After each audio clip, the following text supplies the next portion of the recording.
नमस्कार दोस्तों। आज हम साइंस के अंदर जो थ्योरेटिकल चैप्टर है पाचन तंत्र वो स्टार्ट करने जा रहे हैं। आज से थोड़ा चेंज किया है मामला कि पहले आपको थ्योरी बताई जाए, फिर उसके बाद में क्वेश्चन किया जाए। तो मैं आज से थ्योरी स्टार्ट कर रहा हूँ बायोलॉजी की, और लगभग कोशिश करूँगा कल से फिजिक्स की एक क्लास और डालने की। तो यहाँ से बायोलॉजी का जो सिस्टम है, जो एक एक चैप्टर है, यहाँ से अपलोड करता रहूँगा, और फिजिक्स की कल से आपकी कंफर्म एक क्लास डल जाएगी। तो बने रहिए अपने इस चैनल पर साइंस विद राजा सर के साथ में। देखिए, एक वर्ड आता है पाचन। क्या आता है? पाचन। पाचन का मतलब क्या होता है कि हम जो भी खाना खा रहे हैं, हम जो भी कुछ भी खाते हैं, उसका छोटे छोटे टुकड़ों में टूटना क्या कहलाता है? पाचन। या अपन ऐसे कह सकते हैं कि हम जो भी कुछ खाना खा रहे हैं, जो भी कुछ खाते हैं, जो हम जटिल अवस्था में खाते हैं, कौन सी अवस्था में खाते हैं? जटिल अवस्था में। उस जटिल का सरल अवस्था में टूटना। कौन सी अवस्था में टूटना? सरल अवस्था में टूटना। या हम ऐसे कह सकते हैं कि जो हम संयुक्त अवस्था में भोजन खाते हैं, कौन सी अवस्था में? संयुक्त अवस्था में भोजन खाते हैं, उसका सूक्ष्म कणों के रूप में टूटना। सूक्ष्म कणों के रूप में टूटना क्या कहलाता है? पाचन कहलाता है। क्या कहलाता है? पाचन। या अपन ऐसे कह सकते हैं कि जो अघुलनशील, ऐसे कह सकते हैं कि जटिल व अघुलनशील, अघुलनशील को, जो जटिल और अघुलनशील भोजन होता है उसको सूक्ष्म, सूक्ष्म व घुलनशील, सूक्ष्म व घुलनशील कणों में टूटना क्या कहलाता है? पाचन कहलाता है। तो इस प्रकार से हमारी पाचन की परिभाषा क्या हो सकती है कि ऐसा भोजन, या हम जो भी भोजन ग्रहण करते हैं उस भोजन जटिल व अघुलनशील रूप में होता है, और उस भोजन को सूक्ष्म व घुलनशील कणों में तोड़ना क्या कहलाता है? पाचन कहलाता है। और जो पाचन की क्रिया होती है, पाचन की क्रिया होती है, पाचन की क्रिया होती है जो एंजाइमों की सहायता से होती है। किसकी सहायता से होती है? एंजाइमों की सहायता से होती है। जो पाचन में जो एंजाइम होते हैं, जो उत्प्रेरकों का कार्य करते हैं। किसका कार्य करता है? उत्प्रेरकों का। जो उत्प्रेरक होते हैं, जो हमारी किसी भी अभिक्रिया की दर को या तो बढ़ा देते हैं, किसी अभिक्रिया को दर को घटा देते हैं। तो जो एंजाइम होते हैं, जो उत्प्रेरकों की तरह कार्य करते हैं। तो जो हमारा पाचन तंत्र है, उस पाचन तंत्र के अंदर, उस पाचन तंत्र के अंदर हम इस परिभाषा है कि ऐसा भोजन जो जटिल व अघुलनशील होता है उसको सूक्ष्म व घुलनशील कणों में टूटना, या जटिल से सरल में टूटना, संयुक्त से सूक्ष्म कणों में टूटना क्या कहलाता है? पाचन कहलाता है। देखिए दोस्तों, जो पाचन होता है उसके अंदर हमको पढ़ना है, एक अपन बना लेते हैं कि किस किस को पढ़ना है। एक तो पढ़ना आहार नाल, आहार नाल। ठीक है दोस्तों, एक तो हमें पढ़ना है आहार नाल को। आहार नाल के बाद में जो ये आहार नाल होती है, ये होती है मुख से लेके गुदा तक। मुख से लेके कहाँ तक होती है? गुदा तक आहार नाल होती है। और इस आहार नाल के अंदर हमें क्या क्या पढ़ना है? एक मुख पढ़ना है। क्या पढ़ना है? मुख पढ़ना है। एक पढ़ना है गर्सनी। क्या पढ़ना है? गर्सनी। मुख पढ़ना है, गर्सनी पढ़ना है, ग्रास नली पढ़ना है। कौन सा? ग्रास नली पढ़ना है। ग्रास नली के बाद में हमको पढ़ना है जठर।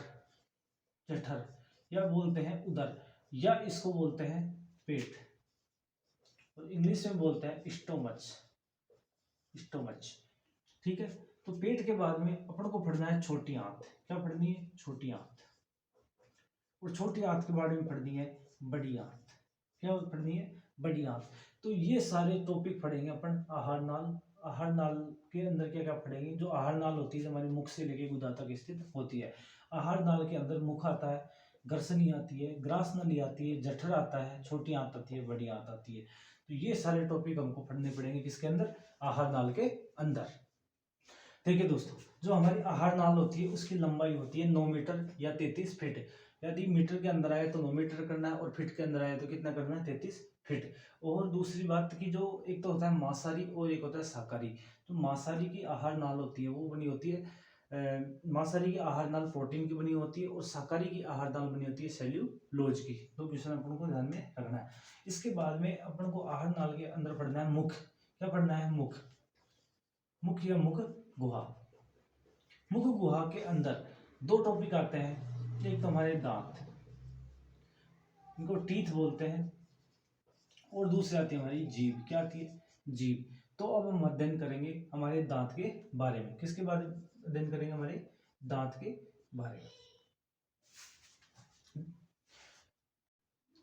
देखिए दोस्तों, सबसे पहले हम अध्ययन करेंगे दांत में। तो दांत के बारे में हम सबसे पहले जानकारी लेते हैं कि दांत के बारे में अध्ययन करना, दांत के बारे में अध्ययन करना कहलाता है डेंटोलॉजी।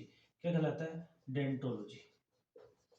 डेंटोलॉजी होता है जो क्या करता है, अपन कह सकते हैं दांतों के बारे में, दांतों के बारे में अध्ययन करना। और जो डेंटिस्ट होगा, डेंटिस्ट, जो डेंटिस्ट कहलाएगा डॉक्टर, जो दांत का डॉक्टर होगा वो कहलाएगा डेंटिस्ट। क्या कहलाएगा? डेंटिस्ट। ठीक है दोस्तों, जो दांत होते हैं, जो हमारे मानव शरीर के सबसे कठोरतम पदार्थ होते हैं, हमारे दांत होते हैं मानव शरीर के सबसे कठोर पदार्थ होते हैं, कठोर पदार्थ होते हैं। ये दांत होते हैं जो इनेमेल के बने होते हैं। किसके बने होते हैं? इनेमेल। ये क्वेश्चन आ जाए कि दांतों पर क्या पाया जाता है, तो दांतों पर पाया जाता है इनेमेल। क्या पाया जाता है? इनेमेल। यहाँ अपन बात करें कि जो हमारे दांत होते हैं उसके अंदर, जो दांत है उसके अंदर जो इनेमेल है, ये इनेमेल भी किसका बना होता है? तो ये कैल्शियम कार्बोनेट और कैल्शियम फास्फेट का बना होता है। ये कैल्शियम कार्बोनेट, कैल्शियम कार्बोनेट,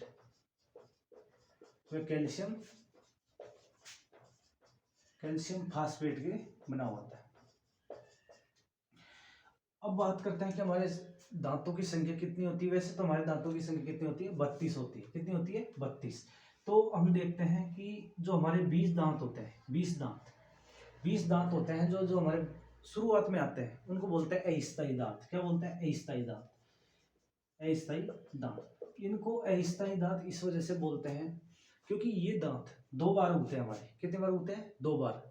बचपन में ये दांत, जो 20 दांत होते हैं, जो वापस टूट के और वापस आते हैं, इसलिए इनको अस्थायी दांत बोलते हैं, या बोलते हैं दूध के दांत। क्या बोलते हैं? दूध के दांत। और जो 12 दांत होते हैं, क्या होते हैं? 12 दांत। जो 12 दांत होते हैं जो स्थायी दांत कहलाते हैं। क्या कहलाते हैं? स्थायी दांत। ये हमारी 18 या 20 वर्ष की आयु के बाद में आना स्टार्ट होता है। कितने दांत हो गए? टोटल 32 दांतों में से 20 कितने हैं? अस्थायी दांत है, और 12 दांत कितने हैं? स्थायी दांत है। कितने दांत है? 12 स्थायी। ठीक है दोस्तों, आप एक बार इनका स्क्रीनशॉट लीजिएगा। देखिए दोस्तों, अब हम पढ़ेंगे दांतों के प्रकार। क्या पढ़ेंगे? दांतों के प्रकार। एक आता है इंसाइजर। इनकी संख्या होती है हमारे, कितनी होती है इनकी संख्या? इनकी संख्या होती है दोस्तों, इंसाइजर दांत होते हैं, इनकी संख्या होती है 8। कितनी होती है? 8। जो इनको बोलते हैं स्माइल टीथ। कौन से? Smile teeth.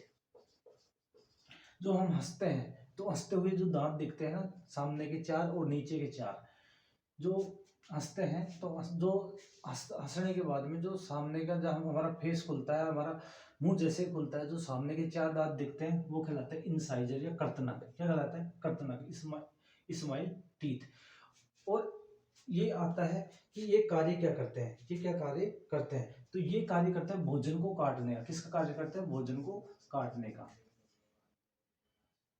फिर अगला आता है इसके बाद में रदनक। क्या आता है? रदनक। जो रदनक होते हैं, इन दांतों की संख्या होती है 4। कितनी होती है? 4। और ये क्या काम आते हैं? भोजन को चीर फाड़ करने का। किसका काम आता है? चीर फाड़ करने का। ये करते हैं चीर फाड़ भोजन की। फिर आते हैं मोलर, प्रीमोलर,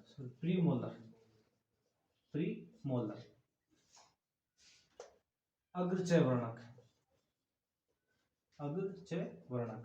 ये होते हैं। ये दांत होते हैं हमारी संख्या में, ये ये प्रीमोलर होते हैं, अग्रचयवर्णक होते हैं, इनकी संख्या होती है हमारी 8। कितनी संख्या होती है? 8। और ये क्या करते हैं? पीसने का काम करते हैं। जो खाना खाते हैं उसको पीसने का काम करते हैं। और इसके बाद में बच गए कितने हो गए? 8 और 4 12 और 8 20, और बच गए 12 दांत। और आएगा मोलर दांत। इसको मोलर को बोलेंगे चयवर्णक। क्या बोलेंगे? चयवर्णक। जो हमारे लास्ट दांत होते हैं, ये इनकी संख्या होती है 12। ये कहलाते हैं, ये किसका में काटने के, ये भोजन को चीर फाड़ करते हैं, ये भोजन को पीसते हैं। और जो चयवर्णक होते हैं, लास्ट वाले दांत होते हैं, ये होते हैं भोजन को लार में मिलाने का काम करता है। लार मिलाना, लार में मिलाने का काम करता है। या अपन ऐसे कह सकते हैं, इनको भोजन को चबाने का काम करते हैं। क्या कह सकते हैं? चबाने का काम कर सकते हैं।